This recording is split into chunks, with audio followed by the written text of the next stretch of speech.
नमस्कार दोस्तों, मेरा नाम नीतीश कुमार सिंह है और आप देख रहे हैं पलक भोजपुरी। पलक भोजपुरी में आप लोग सबको स्वागत है। दोस्तों, अगर हमारे चैनल पे नहीं है तो चैनल को सब्सक्राइब कर दीजिए और बगल में घंटी को दबा दीजिए ताकि जो भी वीडियो बनाओ सबसे पहले आप तक पहुंचे। दोस्तों, आप लोग सबको बता दूं कि खेसारी लाल यादव जी की तरफ से बहुत ही बड़ा अपडेट आ गया है और बहुत ही एकदम धांसू अपडेट है। क्या अपडेट है हम आप लोग सबको बताएंगे। अगर उससे पहले हमारे चैनल पे नहीं है तो चैनल को सब्सक्राइब कर लीजिए और बगल में घंटी को दबा दीजिए।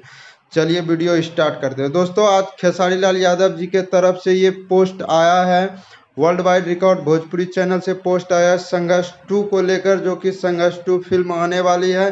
दोस्तों, इसका टीजर रिलीज हो चुका था लेकिन ट्रेलर अभी तक नहीं आया था। तो फाइनली दोस्तों, ट्रेलर को 25 अप्रैल को सुबह 6 बजे रिलीज किया जाएगा और बहुत ही बवाल होने वाला है। क्या होने वाला है ट्रेलर, ये तो ट्रेलर देखने के बाद ही होगा। और दोस्तों, ये फिल्म इस बार तो गर्दा ही मचाएगा। तब तक के लिए जय हिंद, जय बिहार, धन्यवाद।